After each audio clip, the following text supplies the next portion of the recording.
Welcome, and thank you for tuning in. You're listening to the Beyond 50 radio program. I'm Daniel Davis. Joining us back on the program today is author and Dr. Mark Levingston Kingston, who's joining us here on the program today.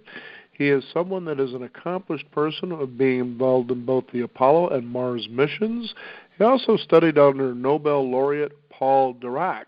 He obtained his Ph.D. in quantum mechanics in 2.5 years, and he's been published more than 44 times in scientific literature, as well as founding 2 companies, at which was awarded over 32 patents.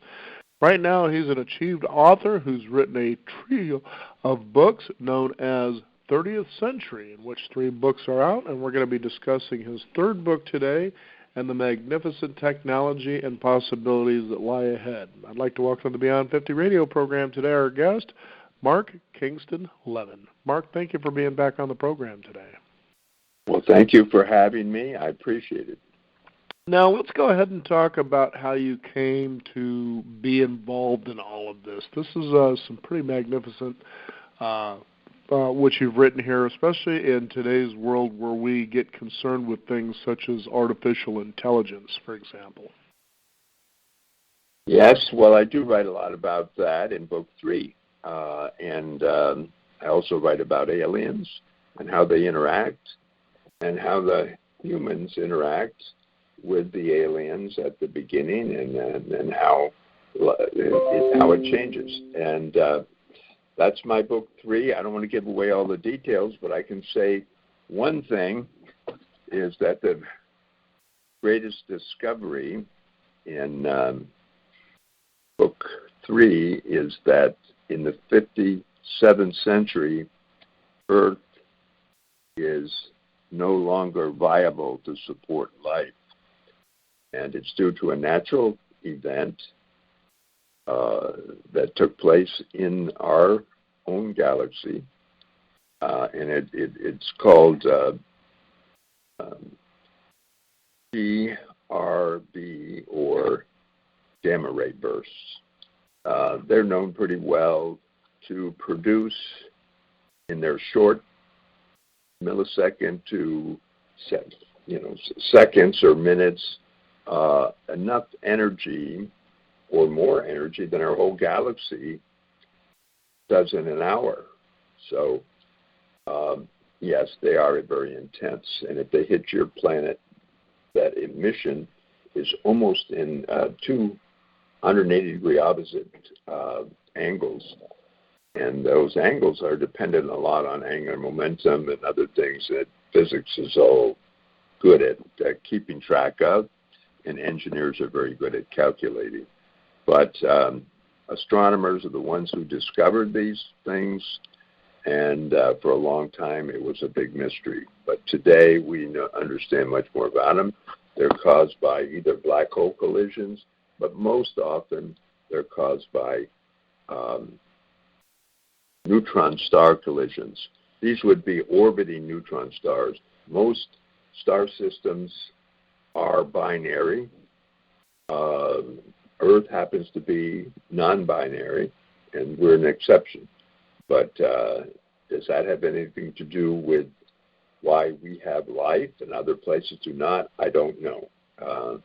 It's a very interesting question, and I've been asked it several times, and I can't really answer it. But even astronomers, I think, don't answer that question. They leave that to the biologists and the astrobiologists. Right. Yeah. But I like to compare sometimes my work with Star Trek, because I think Star Trek has become just the thing that people are used to. I mean, they do talk about Star Wars too, but I want to talk about Star Trek. Well, they were very bold many, many years ago when they came out with what we call warp drive. I think it makes a lot of sense. It was proposed by a number of theorists many years ago. These were physicists. And it may very well be possible, but we don't know, and it's not possible in today's science. But I I will give them that, and always you have to have a couple. And artificial gravity that doesn't involve centrifugal forces has never been postulated in a coherent theory that I've seen. And that's another one that, it was done because when they didn't have the money to do these things outside of the studio. In fact, the first Star Trek was hobbling along and then got canceled. So certainly came back strong. But I think we're looking at a number of different things in physics. So we have the gravity, and that can be explained by the necessity of the economy, the budget, and so that was fine. And then they have your 5 times the speed of light. With today's physics, we cannot go faster than the speed of light. Although all rules are made to be broken. So someday maybe that will happen. In my books, it doesn't. I stick with the basic laws of physics, except in a couple of areas, and I do give some theory, which has not been published in the scientific literature because, anyway, but it is a theory, and so it is based on time travel. And Star Trek does time travel too, and they do it in great form. I mean, they don't explain it, but they explain some things that they do. But there's some fantasy to everything. And not everything is purely based on science. So if it was, we'd have to put forth the science, and it would bore the audience probably. So they're looking for entertainment, and Star Trek gives it to them, as proven by its return, its rapid return. When we started doing replays, the younger people really picked up on it, and I think they cut it too soon. But it came back, and it came back in the next generation, and then other forms like Captain Janeway and other captains, other Star Trek worlds. They were like different worlds, and those sold pretty well as well.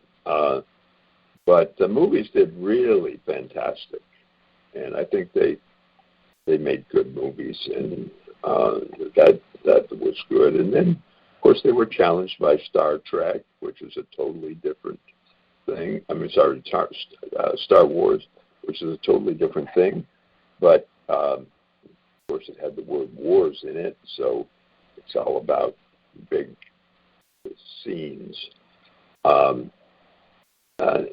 in fighting and that type of thing. And I kind of like Star Trek a little bit better. It's more exploration than it is conquering and being conquered and all this stuff. So we do have some, wars that with the Borg and other things, but in basis, we're looking at the technology, trying to compare them. And they have some phenomenal technologies, some of which are great, like the artificial gravity, because it's not practical to have people weightless. But in the ships that I propose in the future, there will be rotating sections that will produce gravity, because otherwise the bones and other portions of the human body, including the eyes, will be affected. And they'll even be affected if we don't get to full gravity of Earth.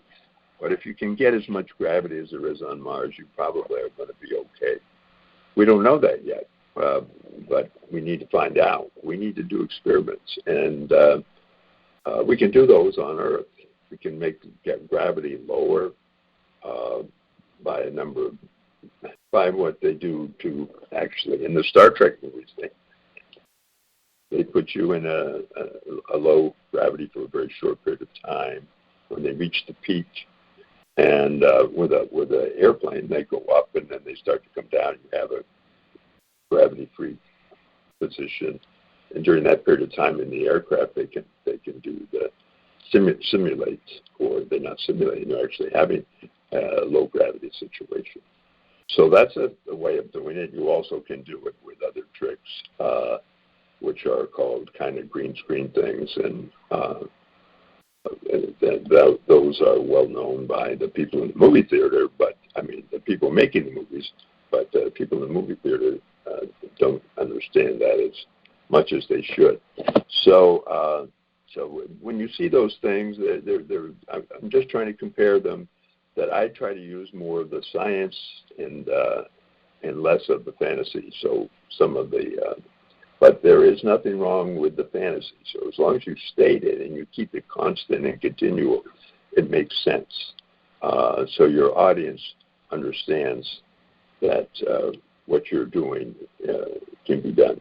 But the hardest one, I think, is Beam Me Up, Scotty. The communicator that tells you to beam me up is not the problem. Is that beaming up is a very advanced technology. I can say that it is a proposed technology that people have looked into, but it's not going to happen anytime soon. So I think in terms of time, I'm looking at the 30th century rather than 200 years in the future. And I'm looking at the 56th century, which are thousands of years into the future.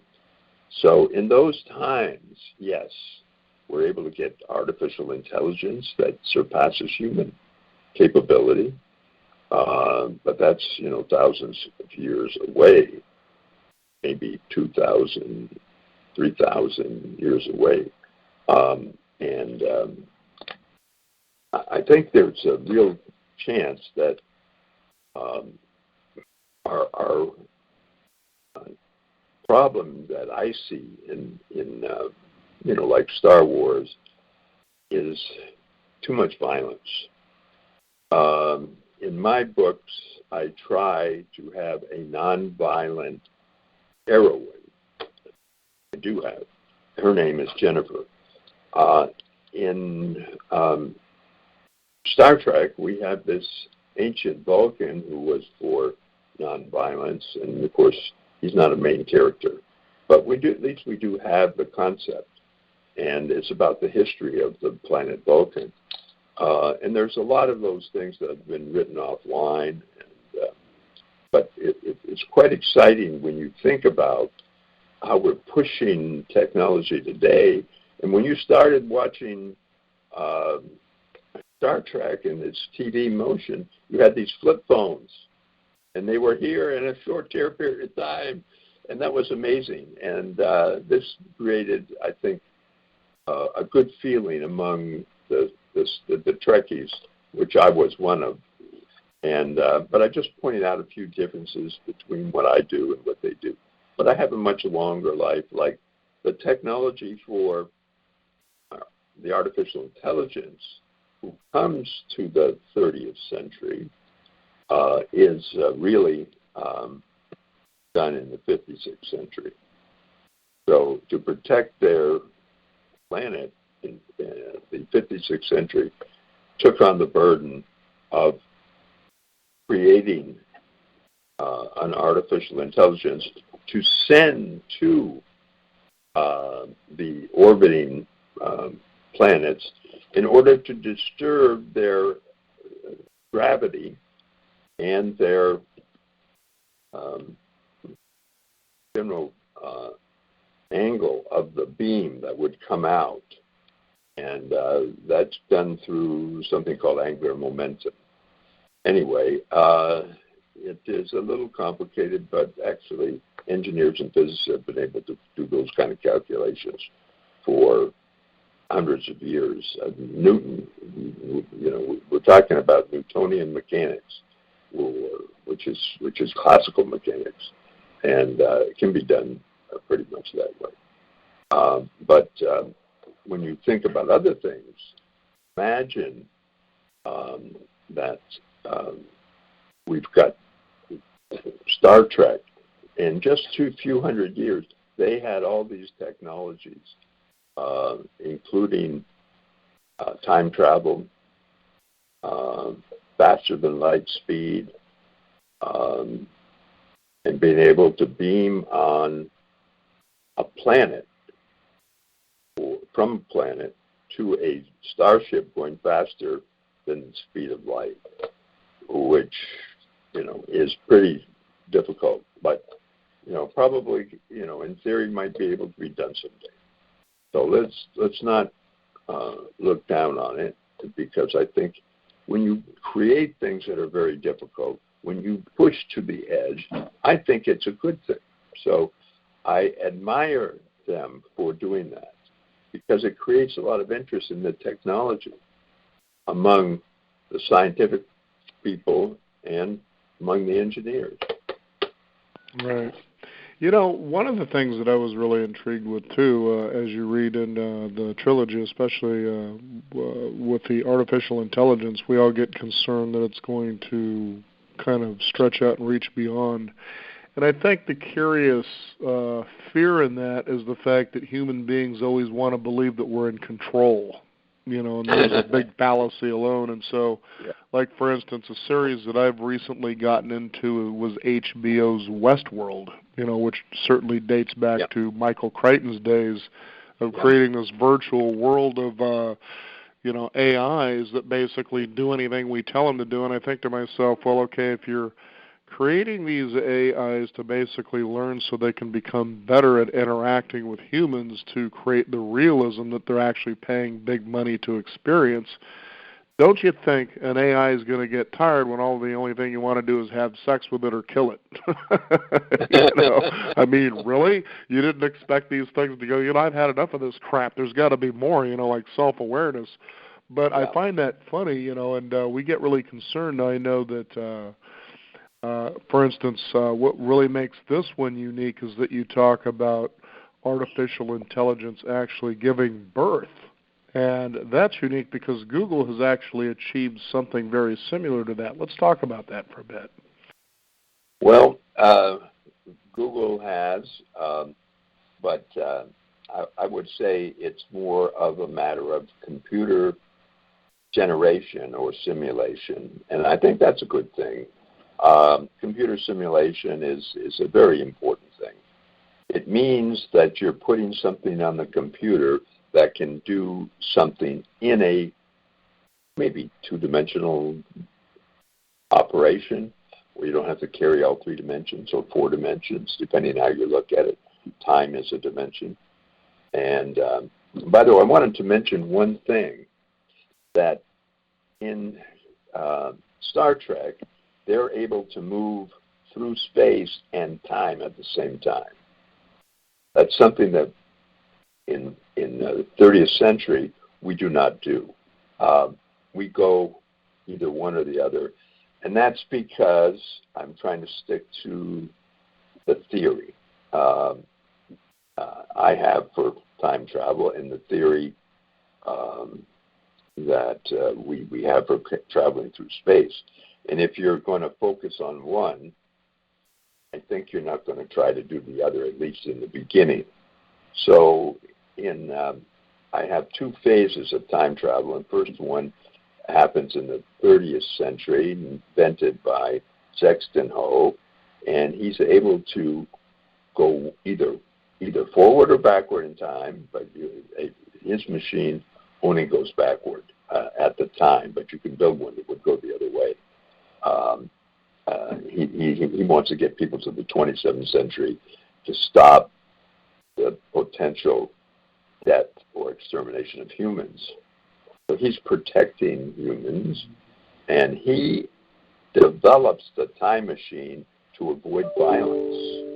Now this is missed by many people.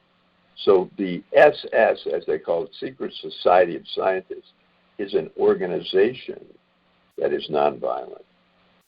And they, headed by Sexton Ho, he goes and invents this process for the purpose of saving humans rather than fighting or having warfare. Goes back in time and is able to send his team of loyal, they're people from all over, but they're mostly scientists and engineers who support the development of this time machine. Now, he's a leader, but he was elected. He did not want to serve, but he felt he didn't want to let them down. So he was a professor doing science, but he saw the need for this. And so he decided to serve. He didn't know he was going to be assassinated, but he was. And Jennifer kind of took over. And it's part of the amazing thing is seeing her come to fruition and able to, in 5 years, build the time machine from his preliminary prints, where the engineers made lots of innovations to make all these things happen. To make things to hardware, sometimes you have to make a lot of sacrifices. I remember I was with the Apollo program. We developed the F-1 engines, and then we had to build the LEM, and we had some other people doing that called North American, and they were in California, and we were headquartered in Huntsville, Alabama, at the Redstone Arsenal, at the Von Braun Hilton, which was called that. It was a place where Von Braun, he hang out on the top floor.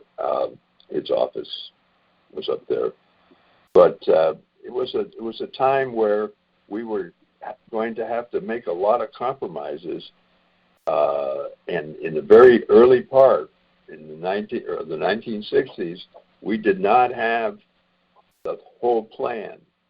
We did not have what's called the translunar injection. In the early part, we were going to go from Earth to the Moon and then come back. But what we do is we separate one module from the landing module, the command module, as they call it. It goes into orbit around the Moon, and we drop from there into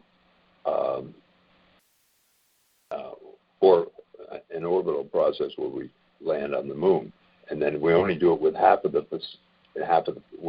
one person stays up, but a lot of weight stays up, and that's the whole return module. So they learned how to use the materials they used, and once they were done with them, they left them there. There was no worry about what you call garbage. When we go hiking, we're worried about this. We all carry it back. We didn't do that. We were taught, that was the right way to do it. Carry all your garbage back, throw it in the garbage when you get home. Yes, but the Von Braun was very. Actually, I think he was very good overall manager. He had a good suggestion. Translunar injection came from one of his underlings, and he quickly jumped on it and revised the whole program. So that was great. So how do we see then, back to my original question about artificial intelligence, is this something, let's take a look at how that is, its evolution, the way you've experienced it. Well, it's very slow progress compared to what we're going to see.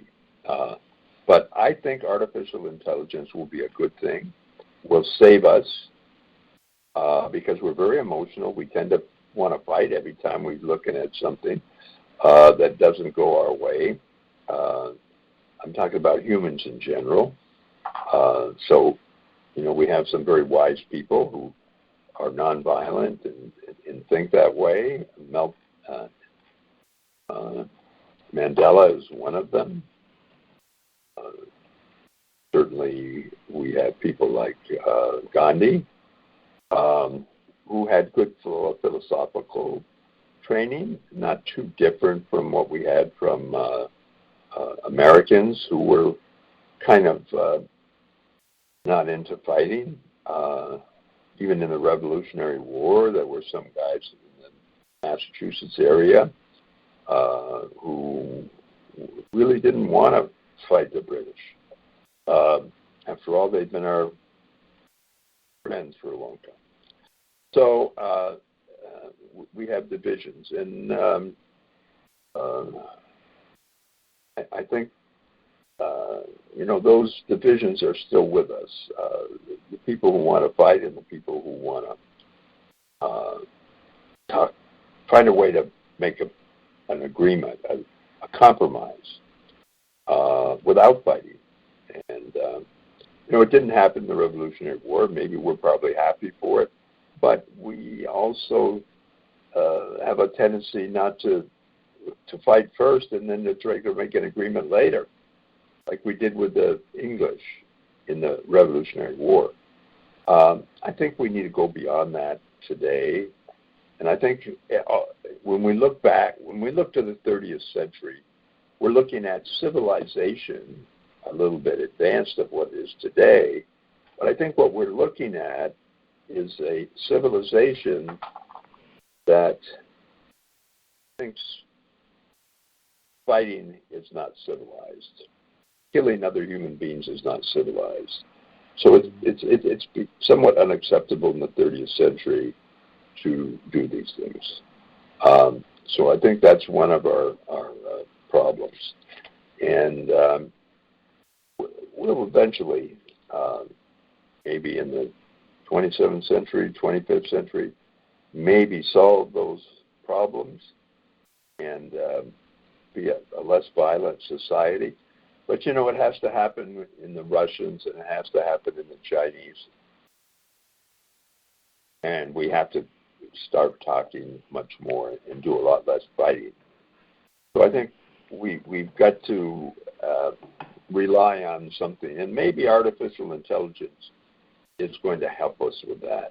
I mean, I don't know exactly how, but I just have a feeling that if we have intelligence, and I'm not sure we're going to have it before the 30s or even the 50th century, but when it happens and it's really advanced, it can help us prevent wars. And I think that is kind of the good thing I see. Because what we're really creating is a machine or a computer, as you want to call it, but the computer is attached to many and controls many other machines. So it's really a spaceship, and we have to use a lot of mass in order to disrupt this being. So that's why we use an asteroid. The largest asteroid is called Vesta. And in my book, I use Vesta, the largest asteroid. And it has enough mass to collide with the small neutron stars. They're very massive. And just the disruption in the curvature of these massive stars, as they come together just before they collide, they actually create the gamma ray burst. The energy from the distortion of their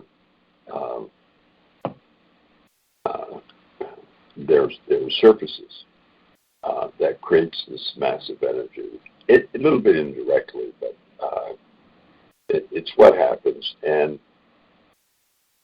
this is something that we can understand, and scientists and astronomers and astrophysicists, they can publish the papers on it, and they've done a lot of work, so that it's not a big surprise, how these things would operate.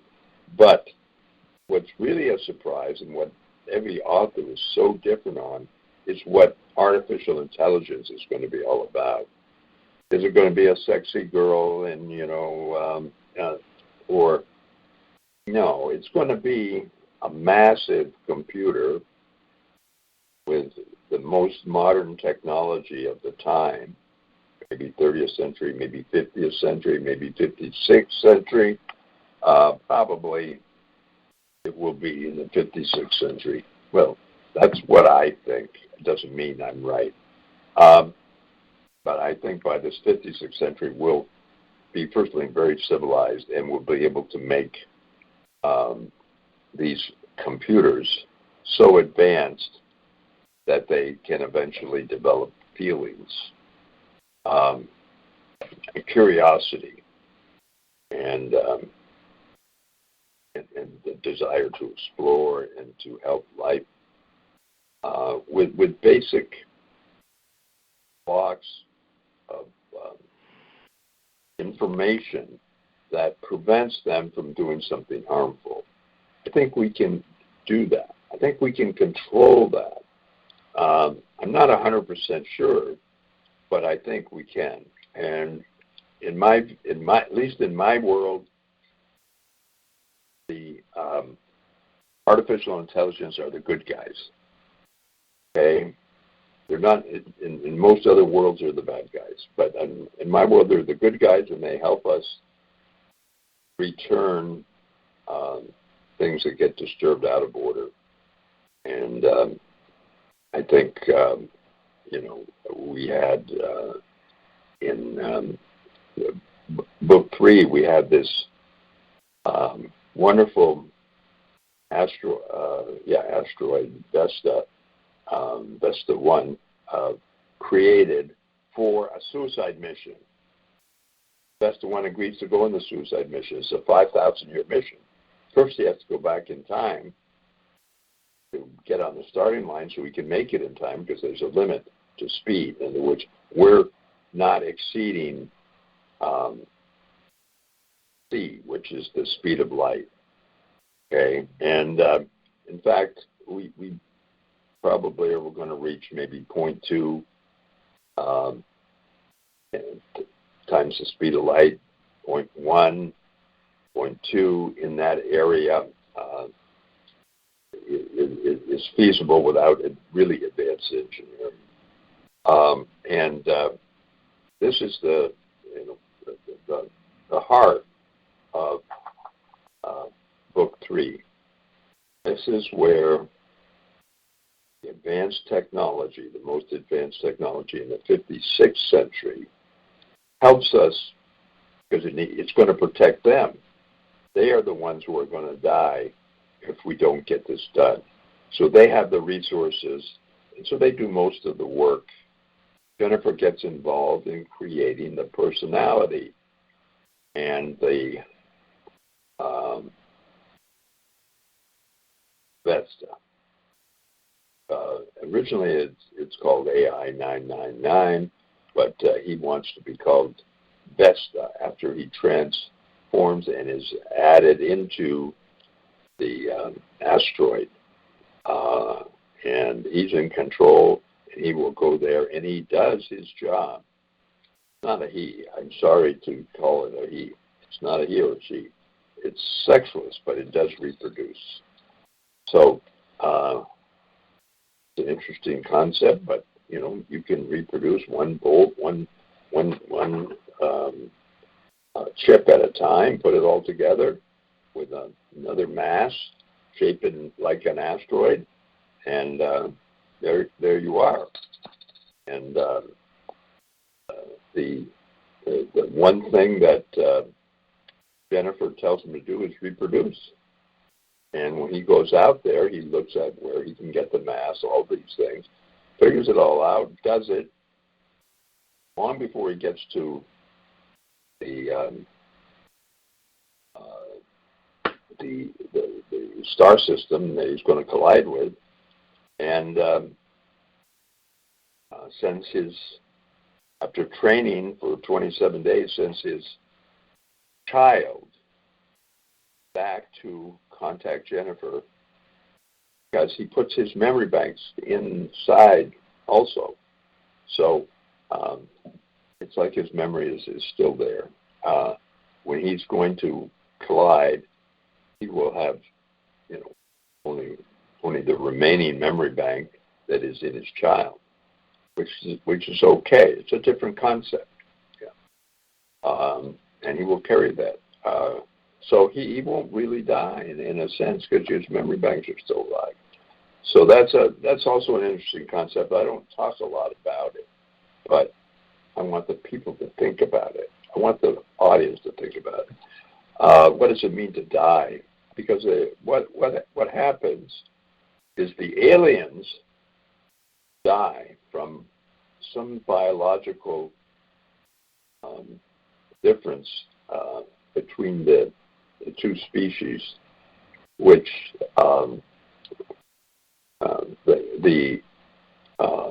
which Vesta 2 is trying to solve, and eventually Vesta 2 is able to solve that problem, and then they're able to restore life to those presumably dead. So they're bringing back life to the dead, and it's kind of like resurrection. So it has some religious and some spiritual connotation, but I wouldn't interpret it directly as religion. It's not. But what happens is the aliens worship Vesta too, the child of Vesta, because Vesta has restored them to life. They were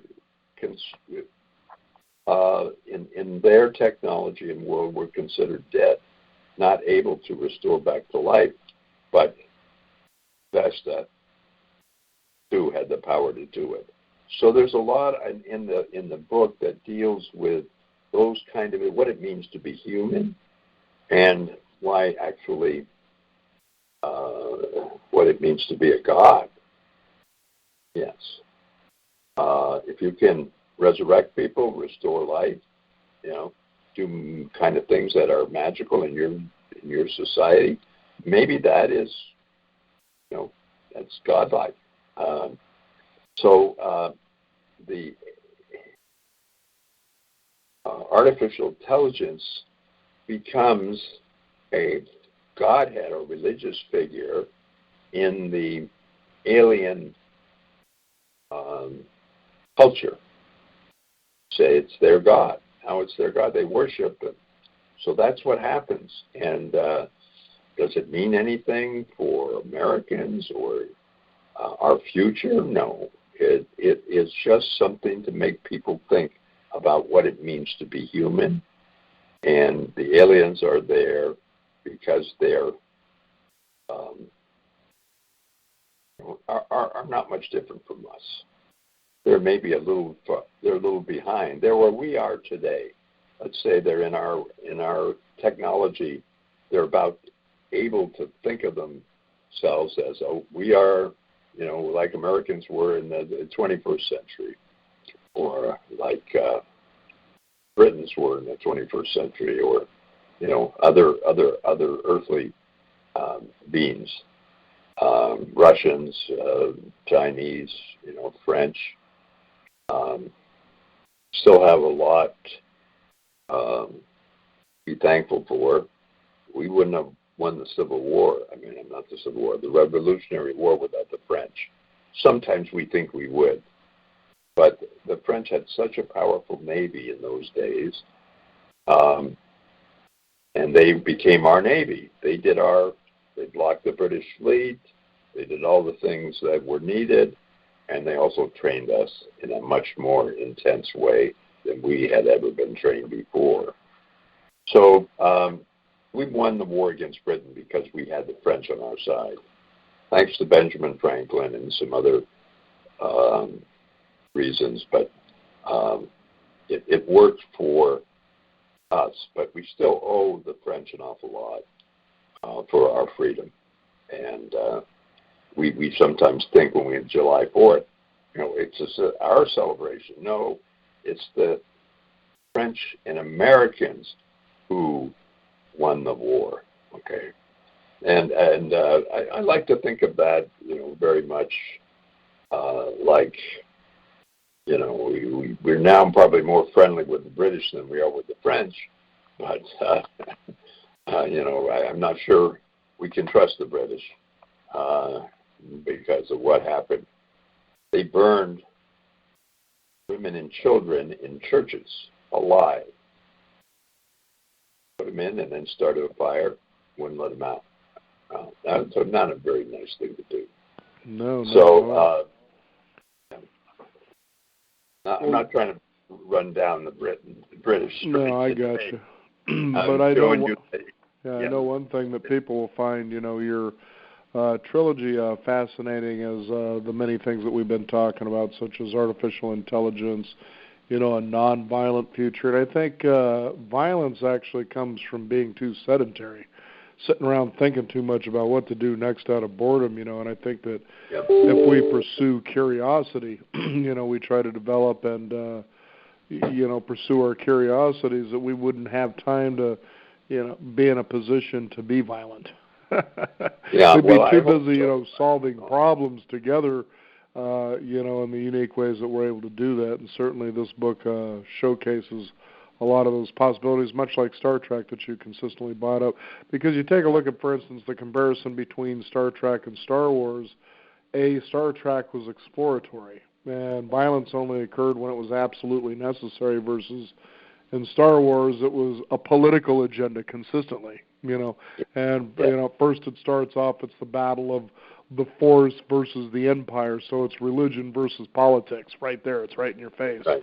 And it continued with that storyline, and it's like, well, why don't we get all, these ideas, and if you become exploratory, then you're in realms a lot of us haven't experienced.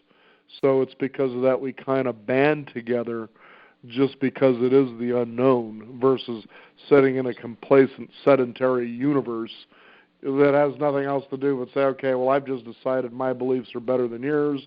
We're taking you down. Yeah. Well, there's always something that has to be said for action, and people who want to make movies need a lot of action to keep people happy. So if we've grown up on violence as entertainment, and that kind of changes, the attitude of a lot of people. And unfortunately, it's not healthy for. One of the reasons, I think, I'm not an expert on this area, but I'm a more physicist, a chemist, mathematician type of person. But when it comes to biology and some of the things in psychology, that's a little bit beyond me. But I do know other people are very good at it, and I do kind of feel that when we have something to go for, and we have, science as kind of the, let's call it the religion. We're trying to project the future, what's going to happen in the 30th century, but we're also looking at the 56th century and what's going to happen there. So we have to kind of think of the big picture, and the humans are going to be. I take a positive attitude, and I think we'll find the wisdom to avoid violence if at all possible. We will, unless we're invaded. We probably will not fight. So if we're invaded, we will. But I don't think it's likely to happen. I think when we find advanced life forms, other forms of life, and I'm pretty sure, given enough time, we're likely to find them. It might not even be, might be after the 56th, 57th century. So, but in my book, we find them in the 30th century, but coming from the 56th century. But the artificial intelligence picks up the picks up the aliens. Not many, like 22, two of which are going to go back, but 22 of which are going to settle on our planet. And of course, they all pass away and are frozen and are eventually restored. But I don't want to give any more of the book away than that. But the implication of being resurrected or restored is a technical term. And I don't know the total biology that's involved, but from the artificial intelligence point of view, it's more of a mechanical system, and it feels alive. It thinks it's alive, and it probably is alive. But what is different about a dead body and a live body? How can that be changed? Well, we don't know. In the book, we don't know. But that is one of the things that we're hinting about, and it has a lot to do with the nonviolent heroine. And actually, we had a nonviolent hero, Sexton Ho, but he passed away. But he still was a very important character. But who is the real hero of Book 3 is Destitute. Destitute becomes a hero, becomes a character. And I think that's kind of unique. Usually it's not the hero, but it's usually the Antichrist or the villain or something, depending on what you're talking of. Terminator, which is another system. But we have so many. There's so much great science fiction in the movies and the literature that it's hard to give credit where it's due. In other words, you spend the whole time giving credit because it starts back with people like George Orwell and those people who really, there were some of the main starters. Who was the guy who did the first Time Machine? I forget him. But they were all great writers who took things. They didn't care about how to make it work, and they just cared about the concept and leave that to the future writers. So when I think so, new concepts, even though they're only backed by fantasy, sometimes are great. And even his wasn't the first one. It was the first one that I think they made a movie out of. But there were other people talking about, time travel.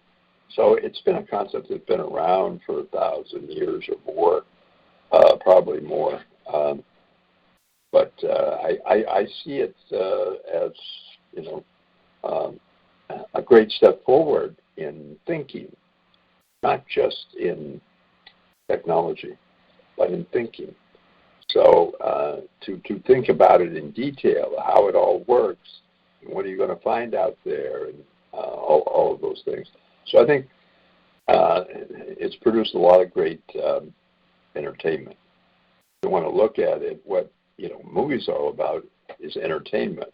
Right. What our books are all about, well, it's kind of entertainment, but also some authors think that besides the entertainment package they're giving you, they have a message. And sometimes people never get that message, but sometimes they do. And in my case, it happens to be nonviolence. And my heroines is nonviolent. I'm very much like, in that particular realm, there was a great writer named, now let me think again. I can't quite remember, but I will. It'll come to me. I don't want to go blank on you. But anyway, that great author wrote a book, and it was about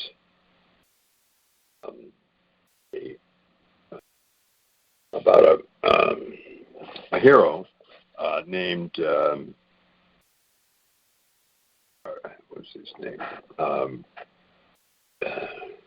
Anyway, he wrote this hero, and his hero was nonviolent, and it was in the 50s. Asimov, Isaac Asimov. Okay, that's who it was. I told you I'd remember it. He was a wonderful writer, and this was a book that I was just learning, just reading. I heard about him and this particular book, and I got interested, and I read it when I was, I think, a teenager. Maybe I don't remember what age it was exactly, but teenager, and I talked about it a lot and looked for other books like it. I never found one. That's why I wrote this series, because it was in the foundation. It's a very important series in science fiction, Asimov's foundation, and he was right up front, and this was a great piece of work, and had a lot of new things in it, but most of all, it was very entertaining. It was entertaining to me. Asimov was a great entertainer, but he was also a great scientist. He understood science, and he tried to handle it in a scientific manner, and that's why he's a great science fiction writer. I mean, there were others, in this era of the 50s and 60s, Robert Heinlein and Arthur C. Clarke. It's also he's a British writer, and he had a great effect on Americans because he entertained them, but I think those were during that period of time were the great three writers. And science fiction was not really very popular. I remember when I was a kid, everybody was reading, things like the Black Stallion and other great works. There's always been plenty. We have so many great writers in America today. But the British were first. Let's give them credit. They were first with science fiction and great writing. I think Shelley was one of the early sci-fi people, and there were a lot of others. Probably in things like the Middle Eastern, Iraq, Iran. There were great writers there going back a long time. Right. And India, and so Americans are relatively new to the business. So before we ever got into writing science fiction, there were great writers out there who were doing great work in Rome, in Greece, and many other places. So I don't mean to be so Americanized. Well, that happens sometimes. Being in America, we're one of those few countries in the world where you have the ability to explore things and actually present them without a lot of permission a lot of times. Yeah. And I know the beauty of science fiction is it allows us to explore ideas, and that's usually what it is I always wondered over the years why you hear people say, if you have a goal, write it down, and then finally years later I came to understand why. They said, because first of all, a goal is nothing more than an idea. And until you write it down, that's all it stays. It's just up there in the ethos. It just swirling around, and it can disappear just like the fog. But once you write it down, it now becomes real. Now you're giving it life, and now all you have to do is develop it. And when you take a look at, for instance, science fiction and some of the things we've talked about today, for instance, artificial intelligence? Is this possible? Well, the first thing to do is you write it down. Maybe you write it in the book and see where it goes. You are now birthing it into life.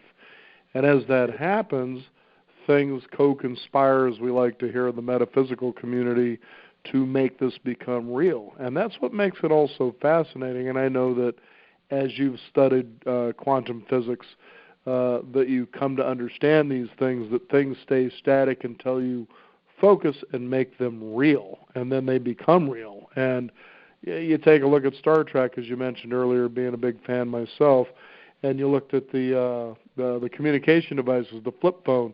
We don't even have the flip phone anymore. What we have is a computer that's more powerful than the IBM mainframe was back in the 60s. And we're holding it in our hands, and it's, 10, 15, 20 times more powerful than this huge IBM computer was back in the 1960s. It took up a whole building. So it's really amazing. All you have to do is write it down, and in books, when I write it down, it may not come to fruition then, but the idea has now been birthed. It doesn't just stay in the ethos. And I think when you look at it that way, it really makes all this just fascinating like crazy. It just really does, because eventually it comes to life, and that's what books like yours actually do. The idea that technology which can make humans younger or even prevent disease. I think of that movie Elysium starring Matt Damon, where they have, I guess, colonized they actually created a city up in space, and they had a machine that can cure anything. So all you did is, didn't matter what you have, you lay in this machine and it just cures anything. And you think, wow, that's kind of crazy when you think of it. But now it's been put to paper. The possibility now is just whenever it just happens to create itself, It's pretty crazy stuff. But ideas, when they're written down, they can be manipulated, and they can be used by other people. Now we have a system where we communicate back and forth, and that's very useful, very helpful, excite people. And you can remember, say, 30 or 40 years ago, somebody walking down the street talking to themselves, and you thought, oh, that person's nuts, or they're just sharing their ideas out loud. Nowadays, what it is actually somebody talking to somebody else through an earpiece that you just don't see. Right, exactly. So our crazy attitudes back then have turned into something. It's pretty wild. Mark, I want to thank you so much for being on the program today, and having this wonderful trilogy that I know people will really enjoy, especially if they're Star Trek fans and things like that, although this is certainly a different story. Is there a website people can find out more about your work and maybe how they can go about getting the trilogy, things like that? Mark Kingston Levin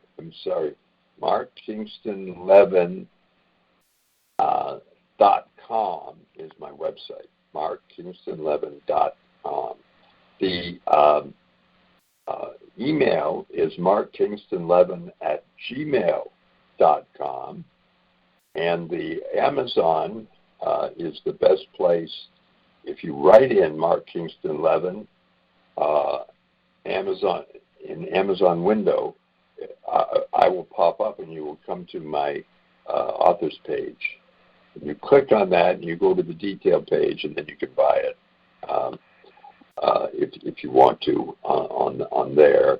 You can also find it on other places, even in some bookstores. But it's much, let's put it this way, simpler to buy it, from my point of view, on Amazon. They sell about 76% of what I sell. And the book, just to let listeners know again, or the trilogy, should I say, is known as 30th Century. And our guest joining us here on the Beyond 50 radio program, Mark Kingston Levin. Mark, we want to thank you for being on the program today. It's been a pleasure. Well, thank you for having me. You bet. We want to thank you, the listeners out there, for joining us. You can also explore more by visiting us at beyond50radio.com. That is the number 50. We do encourage you to sign up for our weekly e-newsletter to keep up to date with what's going on in the world of Beyond 50, as well as our upcoming shows. I'm Daniel Davis. Thank you for joining us. This is the Beyond 50 radio program, and remember, live your day past halfway.